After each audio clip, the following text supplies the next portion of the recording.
Oh, salah.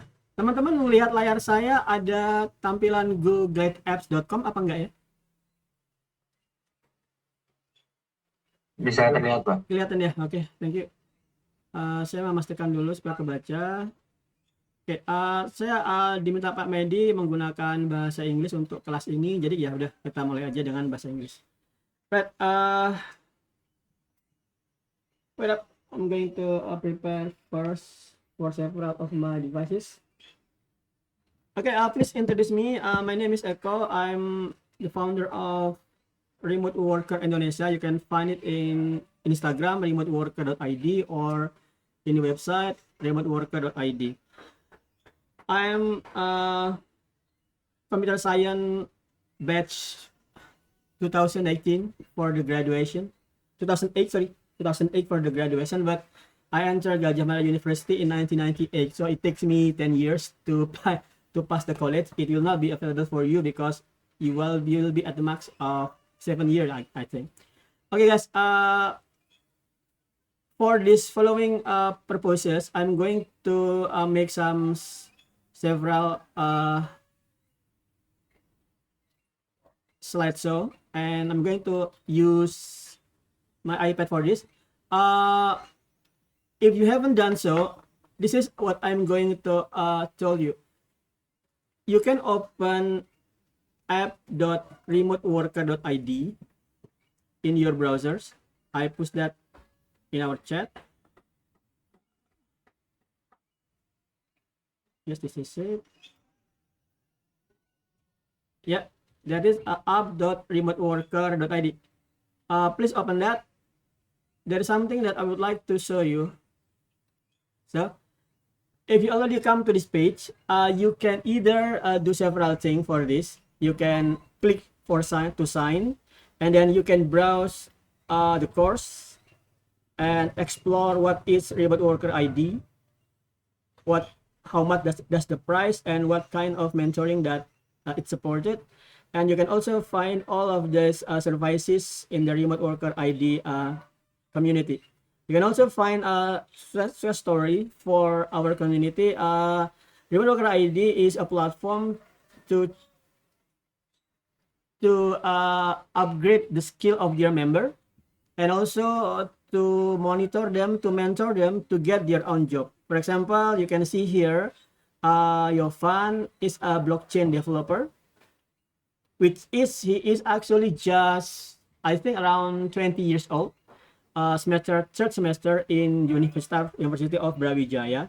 So you can see here in this application that working and fully functional, also in production quality. For example, you can play my YouTube video regarding what is Remote Worker ID. You can also click to sign, and you can sign up using Google. Here I'm going to show you, I'm signing up using my Google account. So here it is.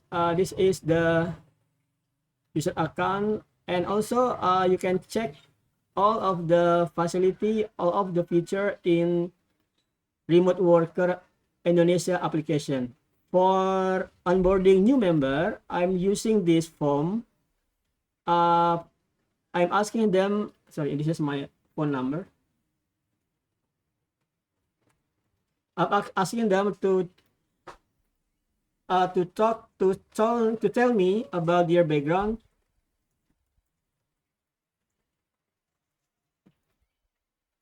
Okay, and then I ask them whether they are full-time, and if they are full-time, what is the name of their company.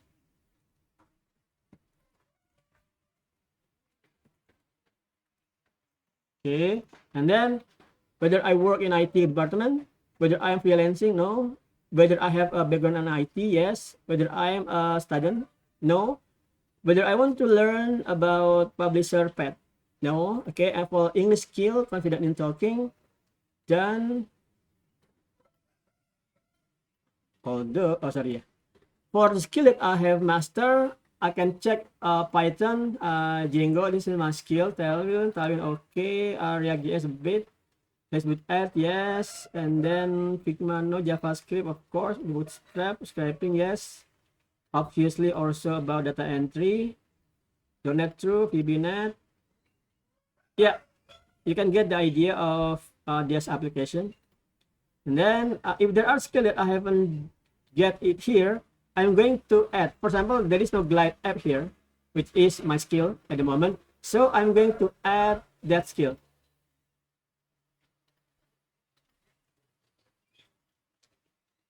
Glide and then back and then add the skill. I'm searching for Glide. That's it. Done. Okay. The plan for remote work. What I want to do after I join remoteworker.id, I want to become a programmer, for example, like that. And then how many hours per day that you can spend for your study process? Okay, I'm going to say 4 hours because, or probably 2 hours because full time I am a for yourself like you are a student. And then next screen, and this is the final screen for onboarding new member in remote worker ID platform. I'm asking them to record their own loom. See, to record their own loom and explain to me in 5 minutes maximum about yourself, your background, your skill, whether you have any application that only online or in local.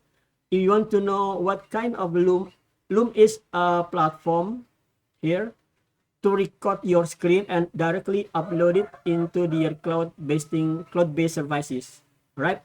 And then I give them an example. This is my loom. Wait up.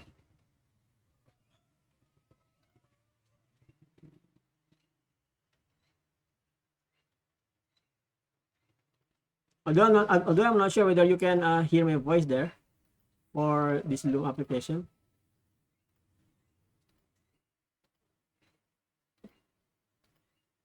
Hey, wait. Oh yeah, fine. Okay, this is the loom application where I introduce myself, and then what I would like to do for all the member is paste your link here so I can understand yourself, and then I'm going to analyze your roadmap to get a remote work as soon as possible, and then the assessment result will be entered by me, by the coach of remote worker ID. For example, if you are still learning, then you still at the step of upgrade skill. The complete step for everyone in remoteworker.id is learning a new stuff, upgrade skill, personal branding, hunting job, remote work, until they are able to create their own startup. That's it. And then this is my recommendation. For example, if I already decided, analyzed that you are needed for upgrade skill, I'm going to propose this path in Indonesia.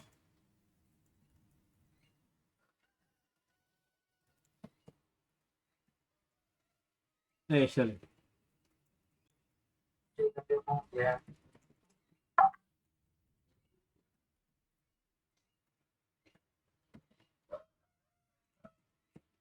I'm sorry if this is directly to the application, because after this I'm going to backtrack about what I actually talk about here.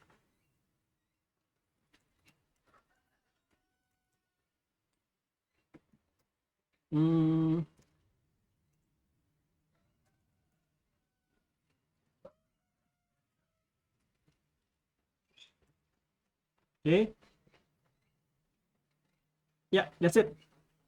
And done. So guys, this is the complete and production quality application that you can check in app.remoteworker.id.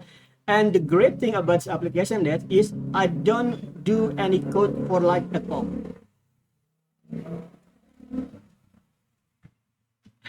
Sorry, I'm going to answer this. Apakah remote work bisa disambil saya jalan seperti guru dan lain? Terima kasih. Oke, akan saya jawab. Salah saya. Saya kirim dulu pertanyaan.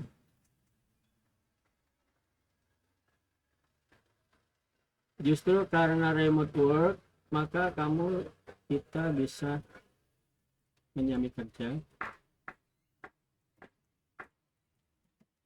Contoh, ambil kerja di malam hari 2 jam dan ambil kerjaan yang bukan full time. Kalau full time nanti akan sangat merepotkan jika saat ini sudah bekerja full. Oke teman-teman, begitu saya menekan tombol dan begitu saya mengirim notifikasi email ke penanya, oke, dia langsung mengirimkan email ke email saya pribadi dan juga email ke emailnya dia. Nah, untuk email, sebentar saya tunjukkan dulu sesuatu.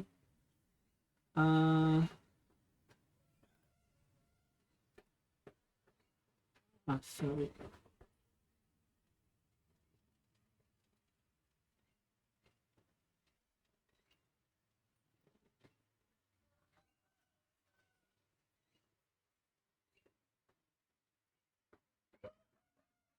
Oke, untuk email, dia dikirim ke email saya yang di Gmail, email, akun khusus email untuk keperluan mentoring itu di sini.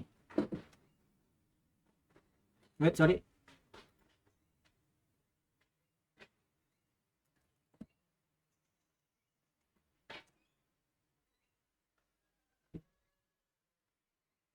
Nah, ini.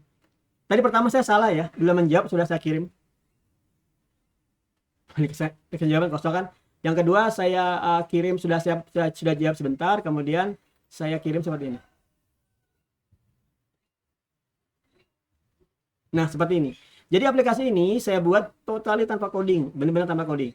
Juga misalnya ada seseorang melakukan pembelian paket bootcamp dan dia melakukan pembayaran, dia mengirimkan pembayarannya di sini. Nah, ini dikirimnya emailnya benar-benar nggak ada coding sama sekali. Jadi saya ya malah Indonesia ya, sorry. This application are able to send an automatic email directly to the sender or to my email. And also if there are a new member that join Remote Local ID and they do the payment there, the confirmation of the transfer already able to be uploaded into the application. But the thing that I haven't done in this application is automatic payment gateway. I haven't done that because that's not that important like for the moment, and I'm directly focusing on other feature of the application.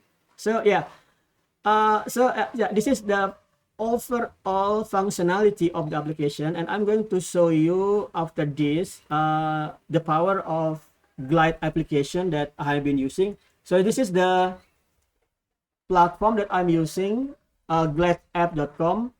You can see there are pricing, of course. If you are using an integrated development environment of a framework that directly automated a lot of tasks for you, chances are that those product will cost you some money.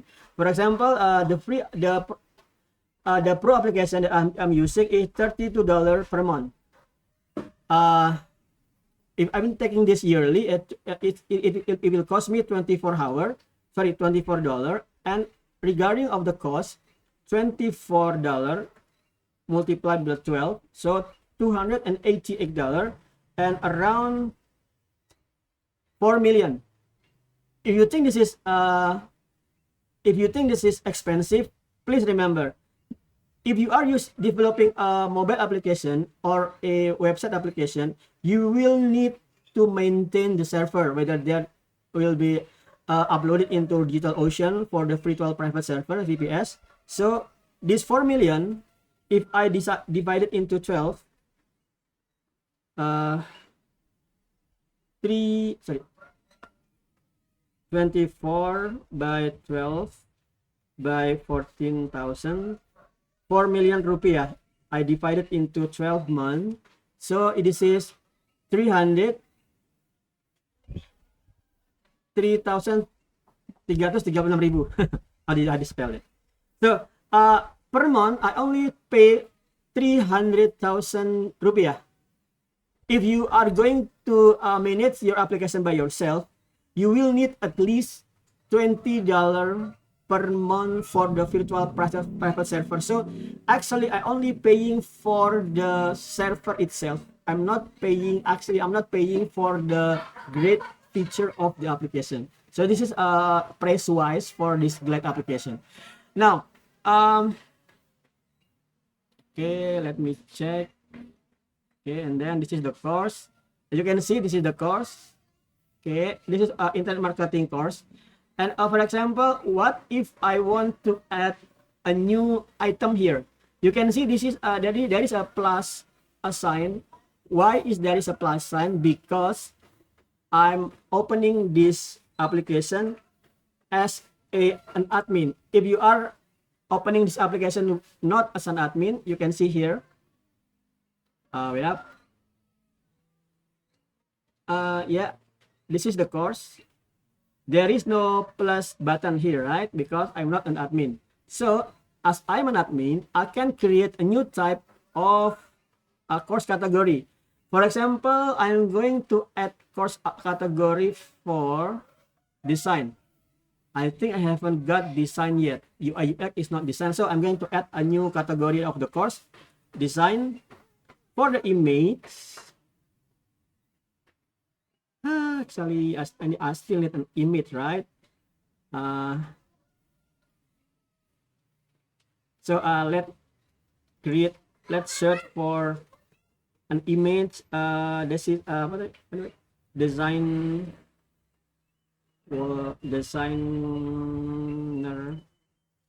web design. Web. Okay, yeah, I think this is good enough. Not design, graphic design. Okay, yeah, let's use this. Okay, I'm going to save this image to download. Done. And then I'm going to upload this into RWAD app. In download, that's it. Okay, done.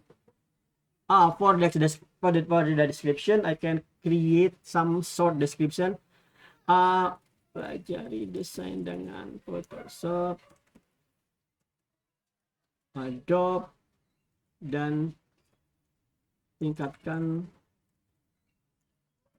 ilmu untuk hunting job bagian desain. Okay, I'm going to add this. So you can see here, this is a new item that being uploaded, created without me leaving the application. So for example, yeah, if you look at yourself in your application, try to open app.remote.id, you can see there is a design here. Okay, right. So yeah, already given you all the working feature of the application. And if you are using Glide, you will find that this application is not using any database for Light at all.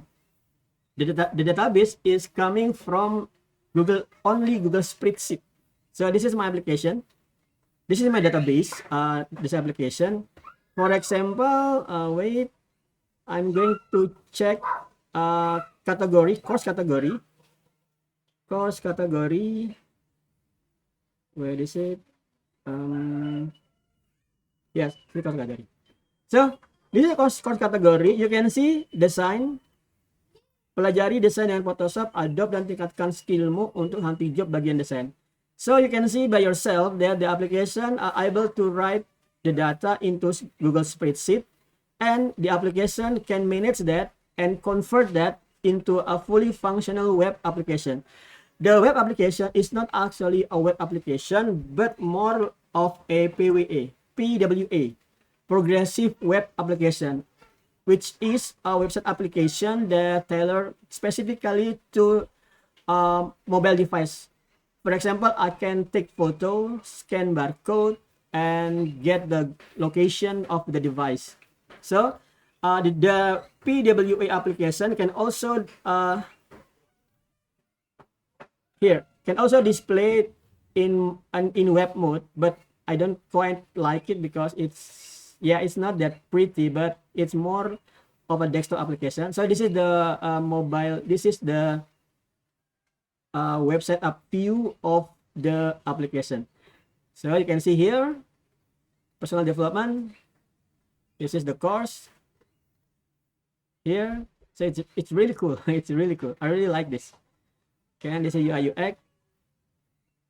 This is the complete design, and I can add I can add a new course here, like I'm adding design category for the course. If I don't like this, I can delete this, delete item. Yes. So yeah, that's it.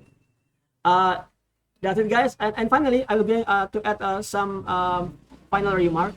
This application can sign up new member using Gmail account. So it will be really easy for them to join using Gmail. For example, I'm going to sign up from this application, and then if I want to log in, I want to log in, I can log in here using Google, right? And then yeah, I'm going to able to sign using Google without entering any password. So yeah, guys, before proceeding any further, I'm going to give some time for yourself. If you would like to make question, that's good. You can if you want to ask a question, that's good. And then I'm going to continue into what actually I'm talking about in the bird eye view of this concept. Oke, Mas Abisono, Mas Adika, Fani Prayoga, dan yang lain-lain silakan kalau mau ada pertanyaan, saya berikan kesempatan dahulu. Silakan. Anda bisa bertanya dalam bahasa Inggris atau bahasa Indonesia.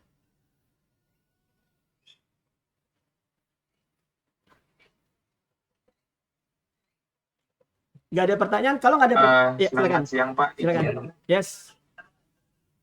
Silakan. Iya, selamat siang, Pak Eko. Siang.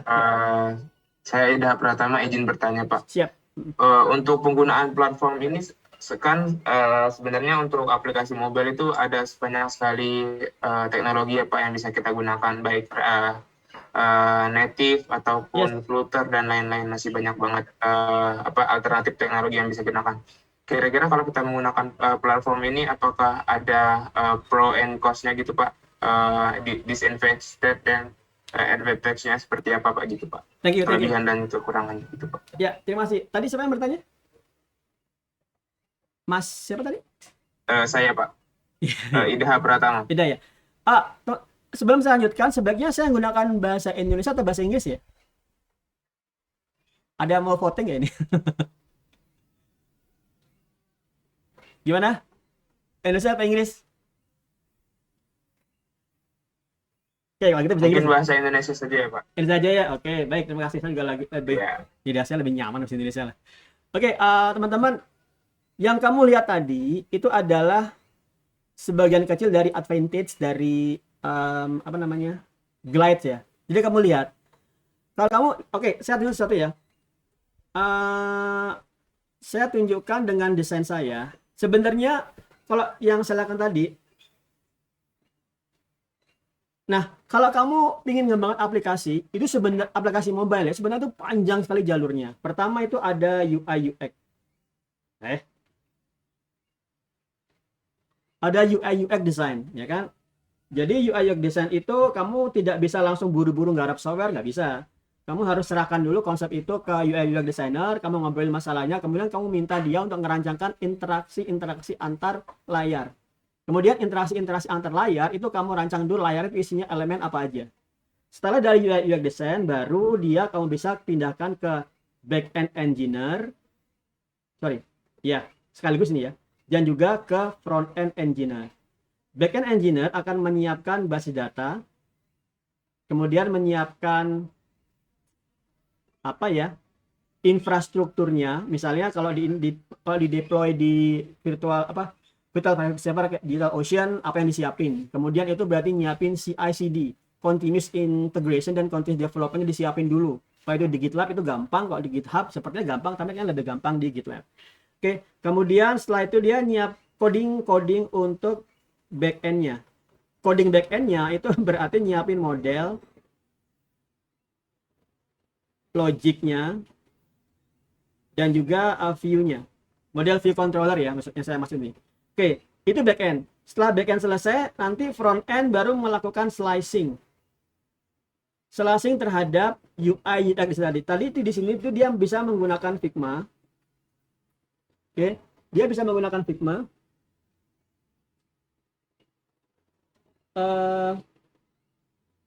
Dia Dia bisa menggunakan Figma atau dia juga bisa menggunakan Adobe XD. Nah, slicing kemudian berarti dipindahkan ke framework front end pilihannya. Dia bisa pakai React, dia bisa pakai Angular, dan banyak banget ya, masih banyak banget. Oke, ini belum selesai. Ini masih ada satu lagi, tester. Tester melakukan testing aplikasi.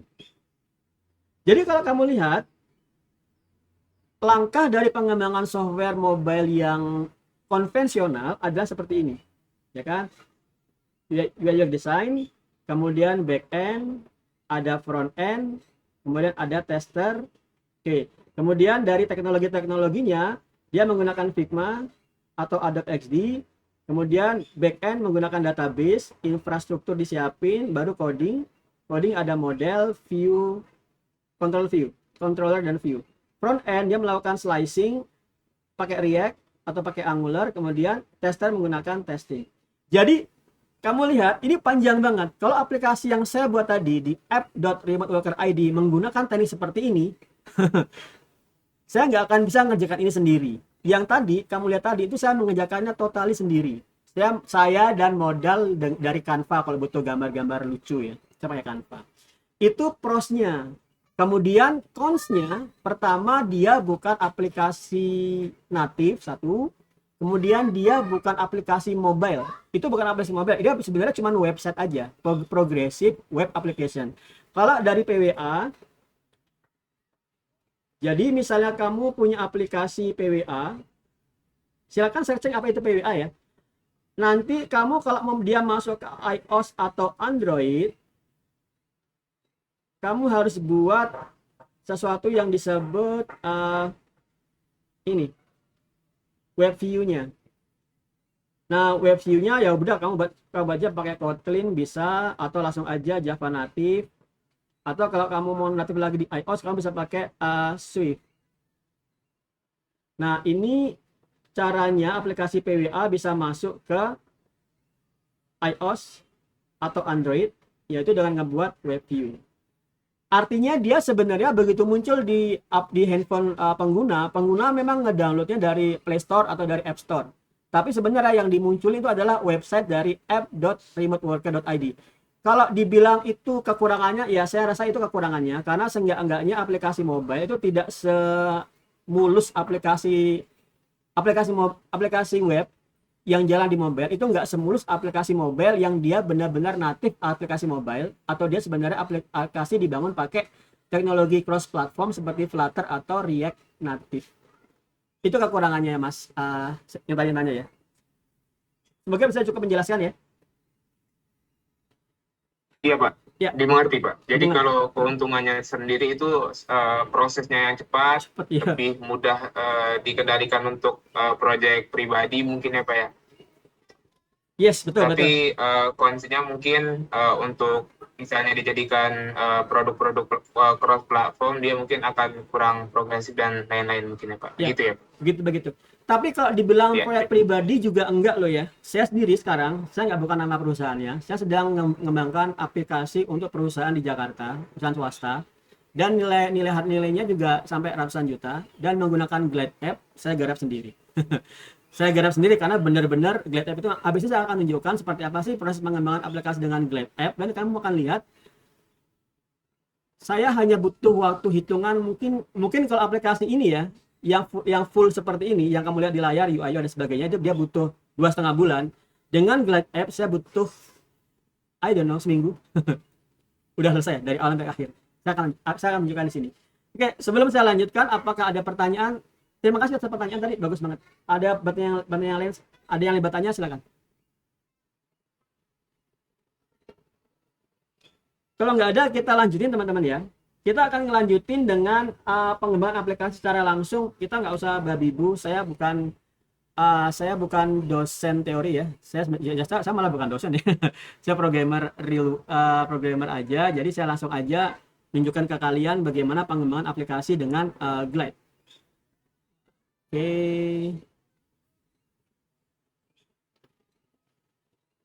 Oke, bagi teman-teman yang mau menggunakan Glide, jangan lupa buka ke community-nya ya. Di community Glad App itu diskusinya tanya di sana, karena saya amati, saya pahami sendiri ya, meskipun ini gampang banget, tapi tetap ada standar pemikiran atau mindset yang harus dipelajarin karena rada unik memang. Bentar. Karena saya belum login di sini. Selesai course, kalian bisa menggunakan aplikasinya.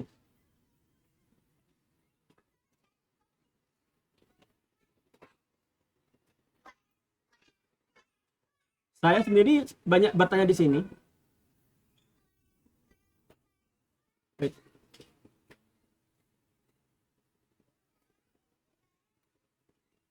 Oke, great. Teman-teman, aplikasi apa yang akan kita bangun?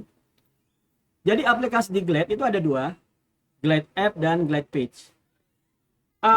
Kita pilih Glad App. Glad App itu adalah aplikasi PWA yang jalan di handphone. Kalau Glad Page itu aplikasi web yang jalan di browser. Kamu lihat tadi Glad App juga bisa jalan di browser biasa kan, cuman tampilannya memang kelihatan mobile banget. Kalau Glad Page itu benar-benar website yang muncul di desktop. Nah, untuk permasalahannya apa? Kita pakai kasus kita aja. Course, berarti course ya. Course itu, ini course ini. Course itu berarti ada lecturer saya, kemudian ada kalian sebagai student. Kita akan ngebuat aplikasi seperti itu. Right? Kita buat di sini. Kita kasih nama aja. Kurus. Silat. Oke, kita buat sini. Nah, aplikasi dia, tadi saya sudah bilang, dia tuh sebenarnya menggunakan Google Sheet. Tapi Google Sheet ada pakai Excel, masih beta, masih alpha. Jadi saya nggak pernah pakai Excel juga. Ada juga Airtable. Airtable itu aplikasi seperti Sheet, tapi lebih disukai karena lebih dinamik dan lebih seamless ya. Cuma saya sendiri belum pakai, tapi kalau mau pakai boleh. Kemudian ternyata dia bisa nambahin data MySQL segala macam ya. Wah, menarik, saya baru lihat. Cool. Tapi saya hanya menggunakan di Google Sheet aja. Oke, saya continue. Oke, saya sign in dulu dengan Google. Wait up.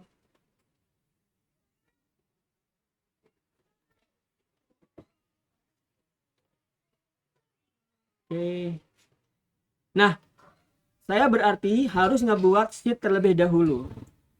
Oke, saya buat sheetnya dahulu untuk penyimpanan datanya.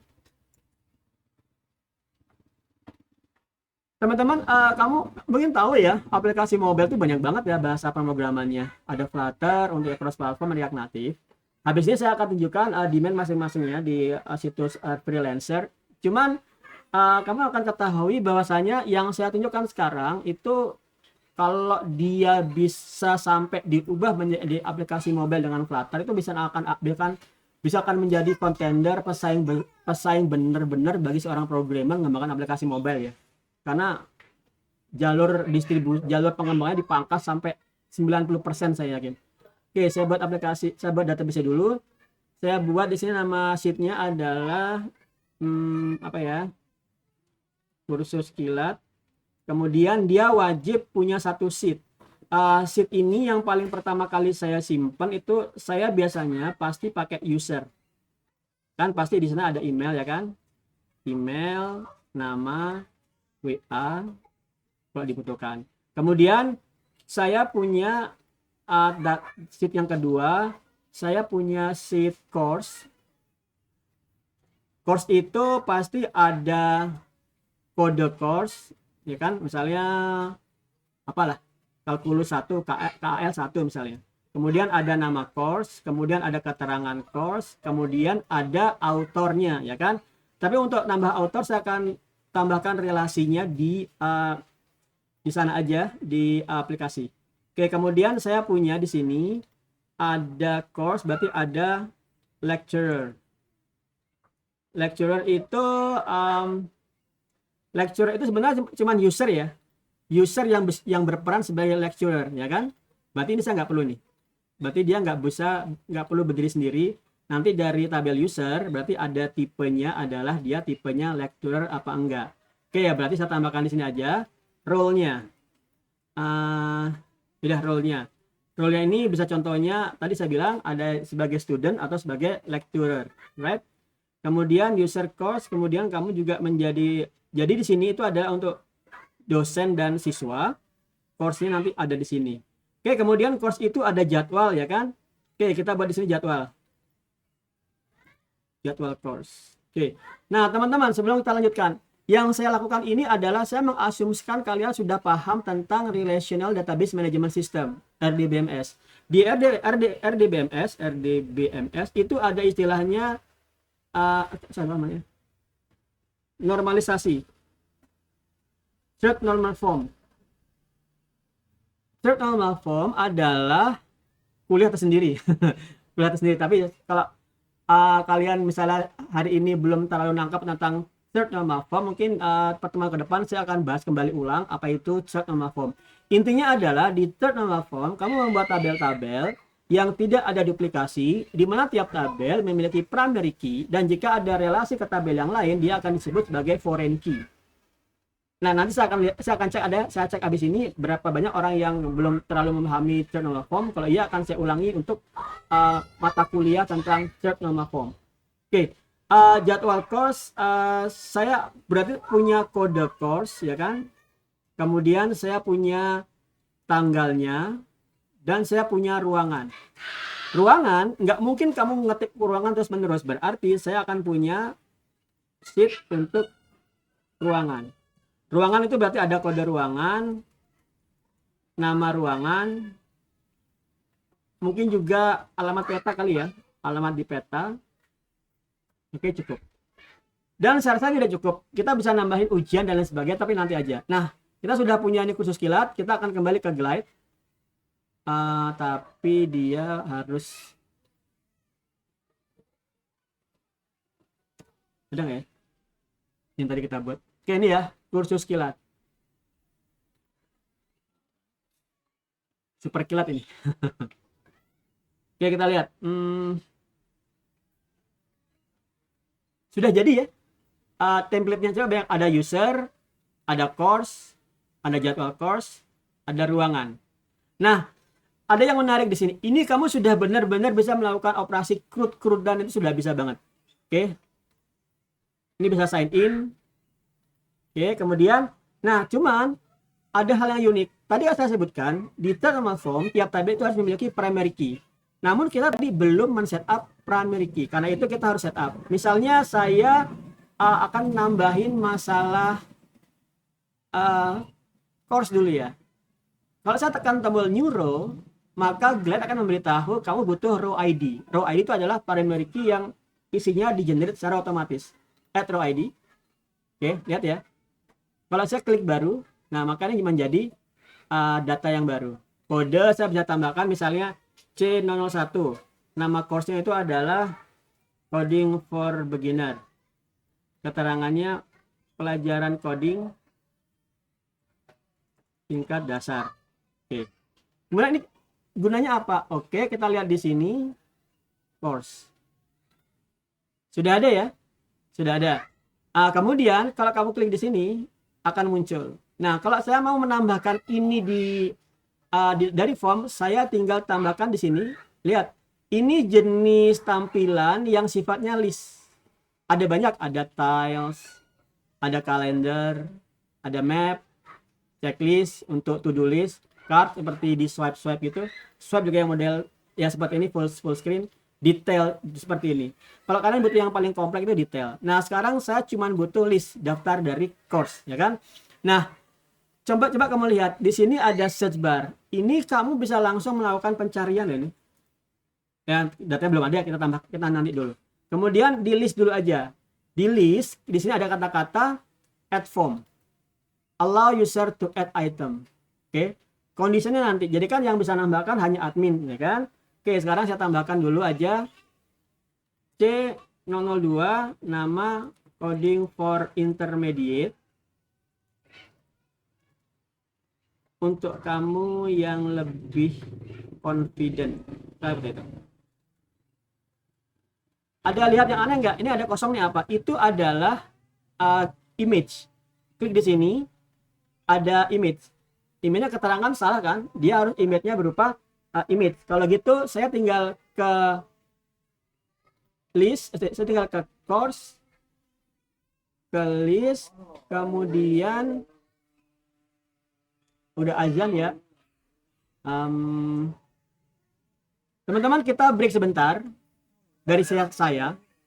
Tapi kalau kalian ada pertanyaan bebas, ada komentar silakan. Kita break sampai azan selesai.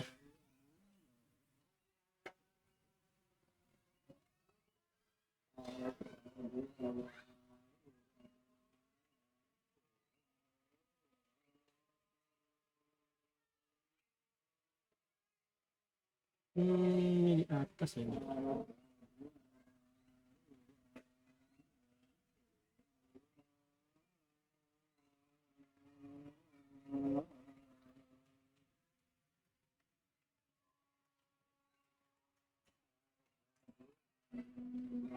Teman-teman, saya punya waktu sampai berapa menit ya? Sampai jam berapa ya ini ya materinya? Saya nggak tahu. Mas Abisano bisa jawab? Sampai jam berapa ini? Bentar, Pak. Sip.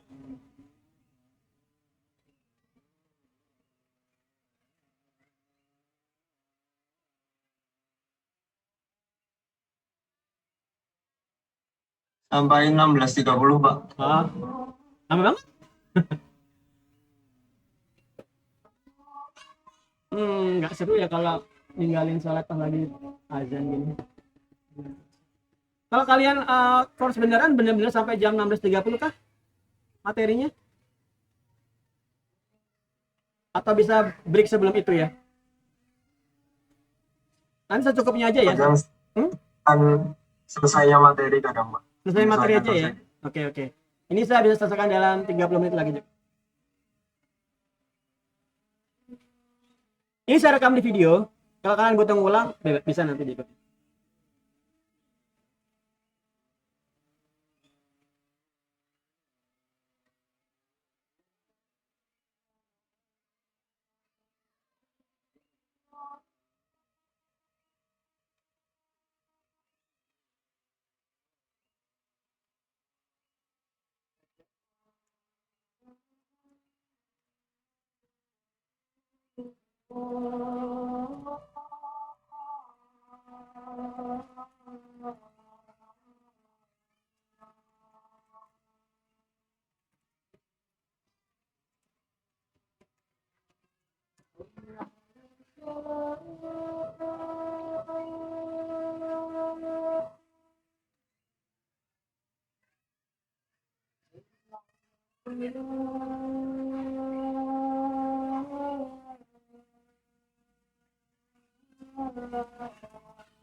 Oke, kita mulai ya.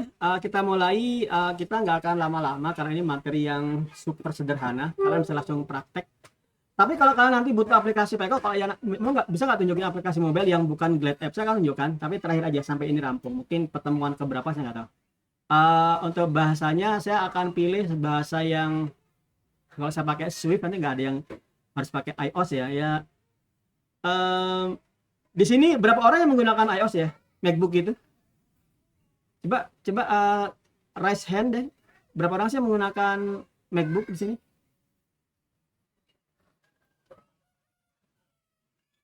Oke, 1, 2. Mas Fani, Mas Citra.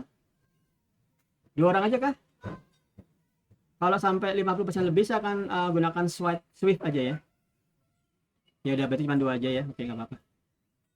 Ya, right. Probably saya akan milih yang bukan Swift aja kalau gitu. Yang paling enak dipakai itu sebenarnya React Native ya. React Native itu demand-nya tinggi banget dibanding Flutter sekalipun. Cuman ada banyak keluhan sih dari teman-teman yang menggunakan React Native, yaitu update dari Facebooknya agak lama. Kalau si Flutter kan yang menggunakan Google, tapi jumlah jobnya itu 7 kali lipat banyakkan React Native. Jadi kalian lebih tetap profit belajar React Native. Oke, kita lanjut lagi. Teman-teman, di sini saya ingin menambahkan tipe data image untuk munculkan di sini. Caranya ada banyak cara. Paling gampang itu saya suka ke sini, di sini course. Oke, di sini list. Enggak. Saya di sini aja nih. Di sini saya buka ini kolomnya. Ini course, saya tinggal tambahkan tipe data image. Image, kemudian saya kasih kolom type-nya basic column image. Oke, kemudian kamu kan butuh munculin gambar sesuatu lah ya. Kan kalau kamu lagi main-main harus cari gambar contoh kan. Padahal saya ingin contoh aja. Klik 2 kali di sini.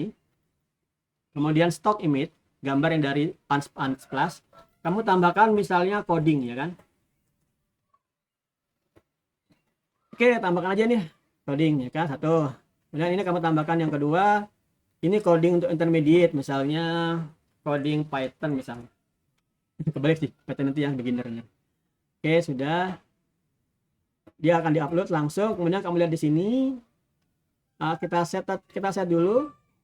Image-nya adalah image, ya kan. Kemudian keterangannya kamu kasih, titelnya ini kamu kasih, oke, nggak apa deh. Captionnya berarti kamu kasihin keterangan. Nah, kan lumayan ya.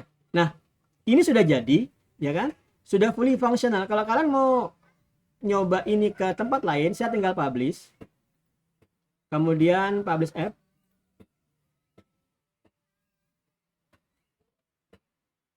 Oke, saya tinggal copy. Nah, saya kan sedang menggunakan aplikasi Glad App yang free ya. Free itu berarti domainnya nggak bisa dirubah. Gimana ya, cuman seperti ini domainnya. Kemudian kalau nanti kamu punya sudah bayar yang pro 500-300 ribu per bulan gitu selama setahun, nanti ini bisa kamu custom, misalnya app.remote.id itu adalah custom dari aplikasi Glad-nya. Oke, saya paste di chat. Kalau kalian mau coba, silakan dicoba di situ. Silakan tambahin data untuk course, kan memang belum saya kasih akses ya. Oke, saya salah. Nah, ini aplikasi free. Kamu lihat ada batasannya. Nih, 500 baris, image-nya cuma 100 mega, editnya 1000 kali, dan lain sebagainya.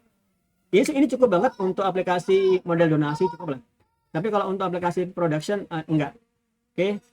Nah, kamu lihat seperti ini. Nah, kemudian di sini ada banyak bentuk cara kan. Kamu untuk mendetails. Oke. Kalian pasti nggak bisa. Checklist. Oke. Cards. Cards mungkin lebih bagus, ya kan. Kemudian juga ada swipe. Setelah itu ada full. Edit swipe list. Kok nggak ada image-nya ya? Saya belum pernah pakai model swipe ini. Oke. Nah, ini bisa saya klik ya. Oke, saya ambil aja model card aja ya. Nah, sudah. Jadi teman-teman udah selesai kan satu modul untuk course. Oke, kamu lihat course saya taruh di sini.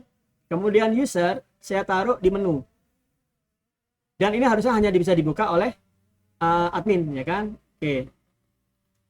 Nanti user yang buka hanya admin. Oke, kemudian course sudah. Di sini kamu lihat di sini nggak ada image-nya kan? Kita tambahkan image dulu. Image, kemudian berarti udah muncul. Kemudian saya mau edit option. Mana tadi? Saya back dulu. Card list. Add form sudah di allow user to add. Edit form. Allow user to edit. Oke, saya edit. Yang kurang adalah image upload, ya kan? Klik image speaker. Selesai. Jadi kalau mau image yang diupload dari luar, bukan unsplash dari stock image, itu bisa di sini. Oke, sudah. Selesai. Iya, udah selesai ya. Satu modul selesai hitungan berapa menit tadi? Gak ada 5 menit. Nah, sekarang kita ke model jadwal course.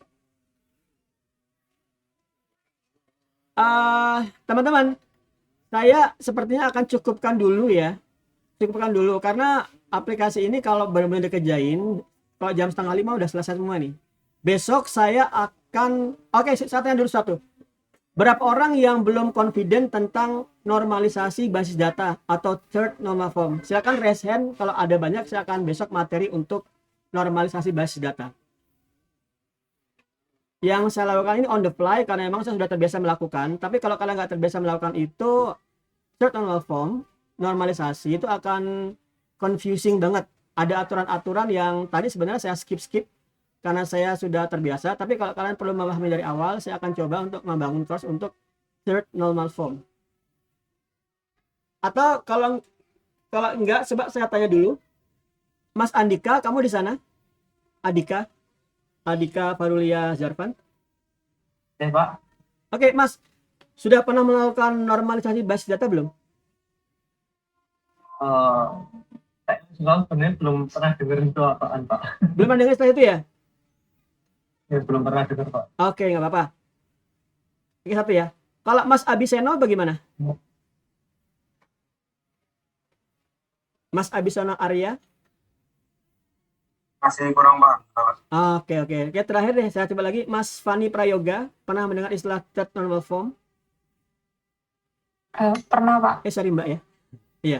Sudah pernah pakai? Udah pernah ngerjain seperti itu? Sudah, tapi jangan dites, Pak. Saya belum. Baik, nggak apa-apa. Teman-teman, saya kuliah di UGM 10 tahun ya. Ya bukan hal yang dibanggakan sih.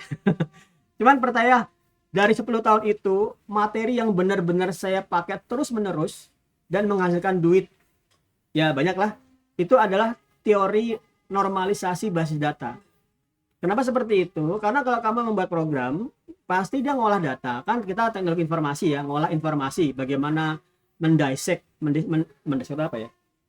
Memecah-mecah informasi, kemudian mengquery, mengambil informasi, kemudian melakukan presentasi, visualisasi informasi. Semua itu landasannya itu adalah basis data. Dan basis data landasnya adalah tabel. Dan tabel kekuatannya adalah kalau kamu sudah bisa melakukan normalisasi basis data. Jadi saya nggak akan melanjutkan ini kalau saya belum kembali ke dasar tentang normalisasi, yaitu kenapa sih tabel ada 4?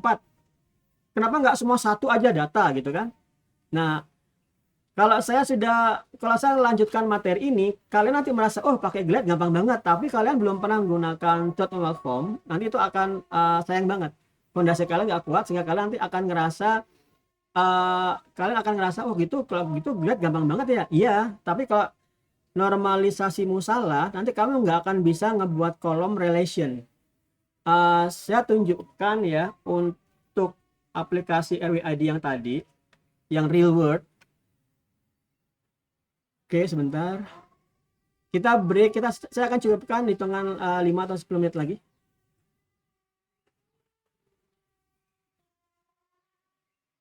Oke, ini aplikasi RWID app. Relasi yang paling kompleks itu di user.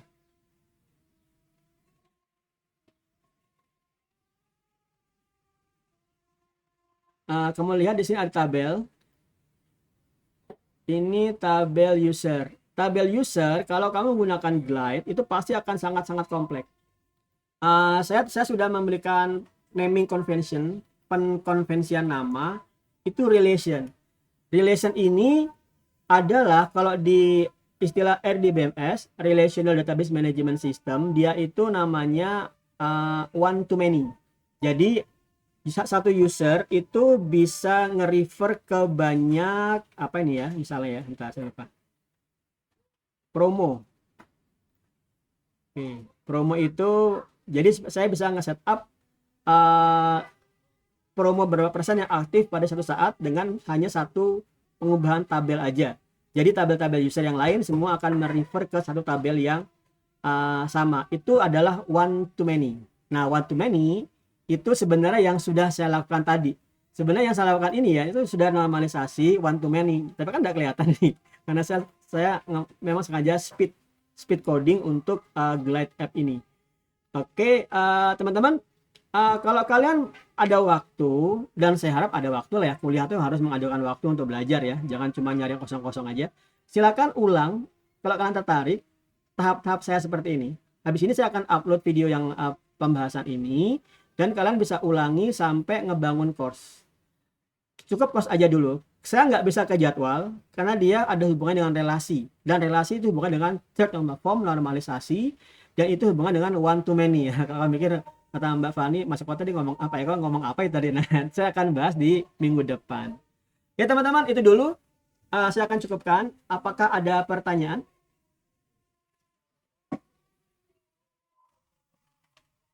Atau kalau saya bertanya, berapa orang di sini yang sudah membuat aplikasi ya, project komersial gitu, boleh? Adakah yang sudah pernah membuat project komersial? Mas Gabriel gitu? Saya pribadi belum. Gimana Mas? Sudah pernah buat? Saya belum. Belum ya? Oke. Kalau sampai dirilis ke masyarakat umum nggak pernah sih. Tapi kalau dibayar pernah nggak? Ngebangun proyek yang dibayar gitu? Pernah, iya pernah. Pernah ya? Aplikasi apa itu? Nggak ngebangun sendiri, cuma backend-nya doang. Backend-nya aja. Oh, aplikasi apa itu? Ya seperti apa? Misalnya kayak itu buat pengganti Gojek gitu, tapi kayak apa? Aku udah nggak tahu gimana kabar perusahaannya sekarang. Katanya sekarang udah nggak tahu kabarnya. Di mana tuh? Jogja? Remote Pak. Remote ya, oke. Selalu ada kontender untuk yang sudah raksasa gitu ya, kayak Gojek itu selalu ada kontender lah, ada Maxim, terus apa lagi ya? Ada yang lain ya, itu menarik. Oke, makasih Mas Gabriel masukannya. Kamu backend-nya, kalau boleh tahu backend-nya pakai apa kemarin bahasanya? Pakai Golang. Pakai Golang, nice. Golang itu, oke teman-teman, saya akan tunjukkan sesuatu ya. Mana dia? Saya tuh ngebantu teman-teman untuk dapat job di Upwork. Upwork itu adalah job marketplace remote work. Kalau kamu lihat di sini, Golang itu memang nggak banyak. Oke, coba kita lihat berapa ya? Saya lupa berapa. 400 job. Sebenarnya 400 job itu nggak banyak. Jadi sebenarnya untuk tren di dunia remote work di luar tuh Golang itu nggak rame. Saya nggak tahu kenapa di Indonesia pada rame banget. Mungkin karena hype aja ya, karena dia cepat banget ya. Tapi real world-nya Golang itu cuma 400 job. Kalau kamu bandingkan dengan Django, coba Django berapa ya? 2 kalinya dari Django ya kan? Berarti Golang itu trennya nggak kenceng loh ya. Cuman bukan berarti gitu nggak usah belajar ya, nggak juga. Karena kalau ada perusahaan yang butuh speed konkurensi yang luar biasa, dia akan gunakan Golang. Cuman untuk segi konteks kecepatan pengembangan, ya Golang itu tidak secepat pengembangan dengan Laravel sekalipun atau Django. Kemudian kalau kamu mau backend, kamu bisa Laravel itu bisa banget. Kamu bisa pakai Laravel backend 2000-an job. Kurang satu, nanggung banget ya. 2000-an job. Atau kalau kamu mau ke Node.js atau ya Node.js aja lah ya. Kemungkinan Node.js itu udah langsung Express berarti.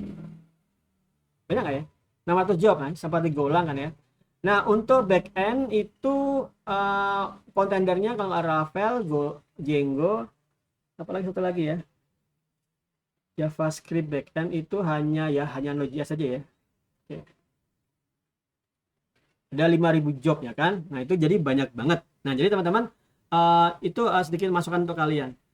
Oke, right. Aku tanya selanjutnya ke teman-teman. Kalau nggak ditanya kalian nggak akan jawab nih. Misalnya Mas Anan Iswari, sudahkah pernah mengembangkan aplikasi komersial, kamu dibayar mengembangkan proyek itu? Kalau saya sendiri belum. Belum ya? Ini Mbak ya? Iya. Oke. Kalau garap aplikasi sifatnya back mobile atau web itu sudah pernah kan Mbak? Belum, tapi kayak pernah nyoba bikin kayak web buat personal website gitu aja sih. Oke. Itu juga kayak masih nyoba-nyoba gitu, belum yang kayak beneran. Iya, nggak apa-apa. Oke, mantap. Karena tiap orang tuh beda-beda lah ya. Saya dulu sebelum saat kuliah sudah gara-gara proyek, tapi teman-teman yang baru kenalnya di saat kuliah juga banyak. Cuman menarik banget ya, sedikit cerita ya. Saya kan masuk ilmu komputer itu memang sudah punya background pemrograman ya, karena saya memang suka banget program. Tapi saya sendiri juga mengetahui bahwasanya teman-teman itu ada saat dia masuk kuliah dia nggak tahu pemrograman karena dia belum tahu. Tapi begitu kuliah dia belajarnya bagus banget. Kemudian lulus kuliah, oke sudah punya mahasiswi terbaik. Tapi belajar codingnya berarti benar-benar baru saat kuliah. Kemudian kerja dan sekarang udah jadi presiden direktur perusahaan di Jakarta. Dan pernah menjadi IBM Employee of the Month. Jadi bagus banget. Jadi teman-teman jangan merasa aku belum pernah belajar dulu sebelum kuliah, itu nggak apa-apa. Asalkan kalian benar-benar manfaat waktu untuk belajar. Oke, terakhir ya, saya akan tanya Mas Yaumil Afwan. Pertanyaan sama, apakah kamu sudah pernah mengembangkan aplikasi komersial yang dimana di situ kamu dibayar, Mas Yaumil?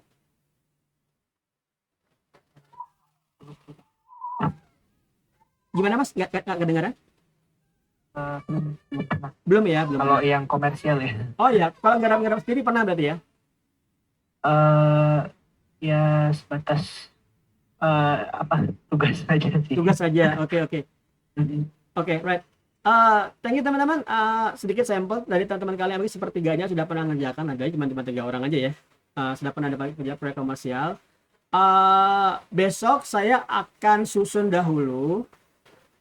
Saya sengaja langsung ngegas. Saya sengaja ini langsung ngegas supaya kalian tahu apa sih yang akan dibuat dari course ini. Saya nggak tahu kita ketemu berapa kali. Saya akan tanya ke Pak Medi besok berapa kali pertemuan ini. Kemudian saya akan susun agar setiap pertemuan kalian akan sampai bisa mengembangkan satu aplikasi, entah dengan Glide yang sifatnya no coding atau yang dengan bahasa pemrograman yang lain. Satu lagi ya, sebelum kita selesai. Tadi saya bilang tanpa coding. Mungkin kamu bertanya, masa sih nggak ada coding? Terus gimana cara dia memunculkan dan lain sebagainya? Oke, sebentar. Oh, udah hujan.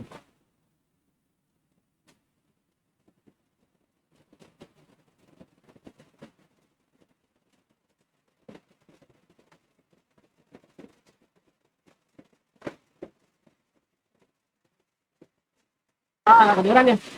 Ini ada option visibility.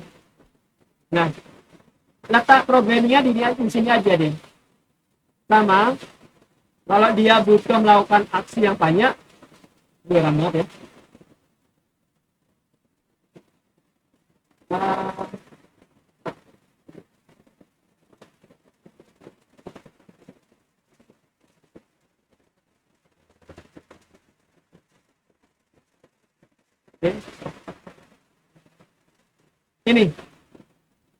Ini aja bentuk codingnya. If tab, if notification. Maksimal codingnya cuma seperti ini. Atau kalau di bagian ngirim email,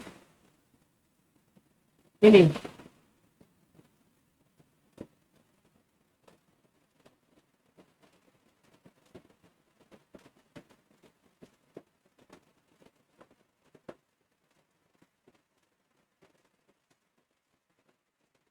Lihat ya, ini email ya. Nah, ini aja. Ada Zap namanya. Ini untuk cara ngirim email. Menggunakan layanan namanya Zapier.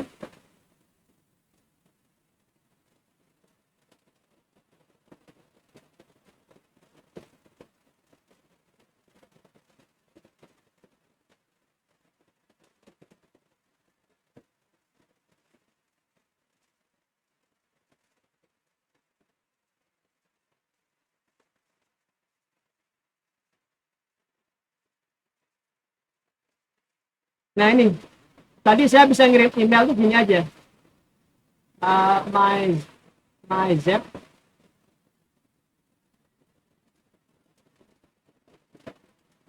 Kemudian ini dia. Tadi bisa bertanya ngirim email seperti ini.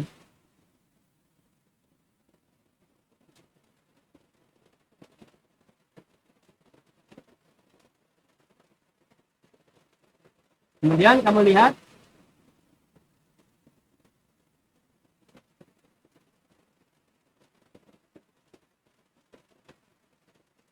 Jadi benar-benar nggak ada coding sama sekali ya.